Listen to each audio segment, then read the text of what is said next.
In Ethiopia, 7 million people are threatened by starvation. Thousands have already died. The famine caused by drought is the worst in living memory, and now the rains have failed again for the third year in succession. The relief organisations are doing all they can, but there just isn't enough food to go around. One of the worst hit areas is in the north of the country, where the problem has been complicated by 2 secessionist wars in Eritrea and Tigray. 40,000 refugees have converged on the town of Korum in the hope of getting some food and medical aid.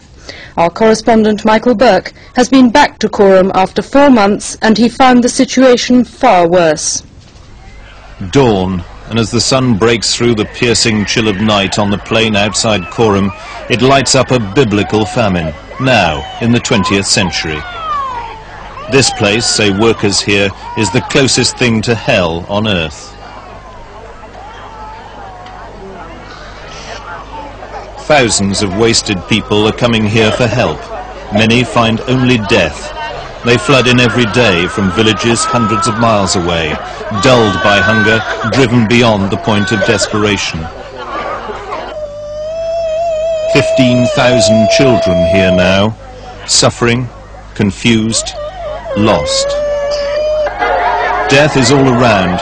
A child or an adult dies every 20 minutes. Korum, an insignificant town, has become a place of grief. The relief agencies do what they can. Save the Children Fund are caring for more than 7,000 babies. Every day they weigh them on a sling, then compare their weight with their height. By this rule of thumb, 1 in 3 is severely malnourished, starved to the point of death. This morning another 114 babies have arrived. The choice of who can be helped and who can't among the constant stream of newcomers is heartbreaking. There's not enough food for half these people. Rumours of a shipment can set off panic. As on most days, the rumours were false. For many here, there would be no food again today.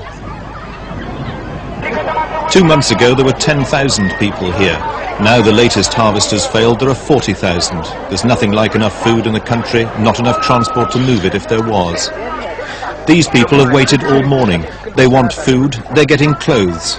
Those naked and most needy are marked by a pen stroke on their foreheads before the distribution begins. An armed guard sits on the small bundles of cast-off clothing sent from countries in Europe. A few jackets, trousers and sweaters, once worn in the wealthy West, now handed out to starving people who have to live in the open through nights when the temperature drops to little over freezing point. Today, only a tiny amount of grain is being given out to those who have brought in firewood.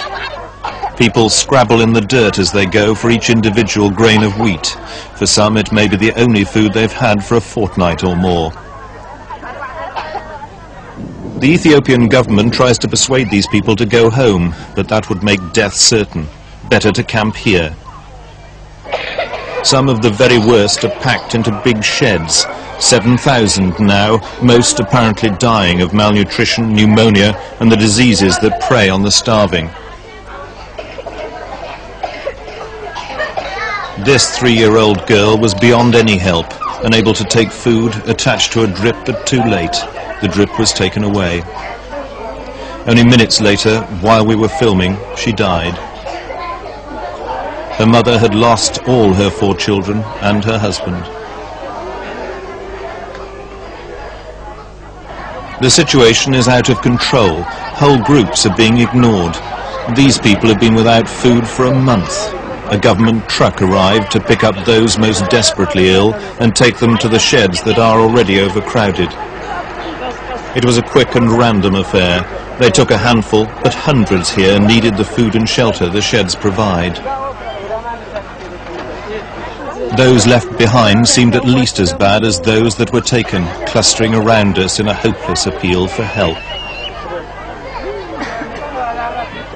If nothing happens, I don't know what we are doing then. If there is no food, the medical treatment is a nonsense. Giving drugs to the people, giving injection, giving tablets, if they don't have food, it's quite not ridiculous because we are here. And How do you feel about the attitude of the rest of the world to this country? I am not a politician. I don't care at all about what's going on.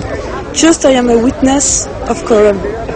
And I know that if nothing is done, there will be thousands, 100,000 of people who will die. Already we have thousands here. Only Coram. And Coram is nothing in Wollo. And Wollo is not the only place in Ethiopia. Those who die in the night are brought at dawn to be laid out on the edge of the plain.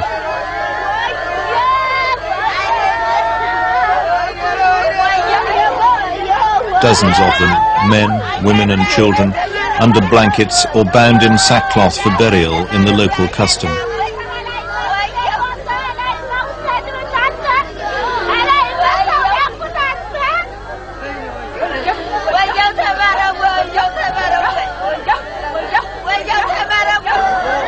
For 2 hours the bodies kept coming from out of the encampment.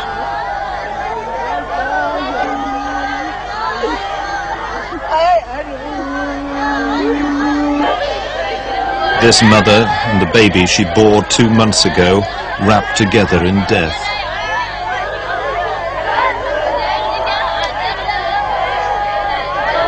As body after body was brought down, the grief became almost tangible.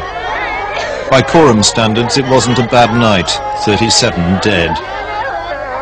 Tomorrow there would be more. The day after, more still.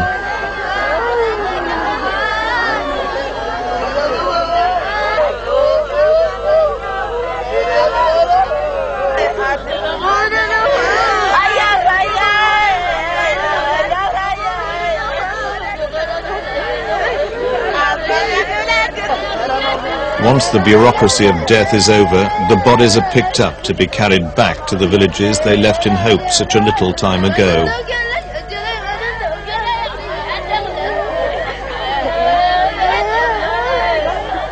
A tragedy bigger than anybody seems to realise, getting worse every day.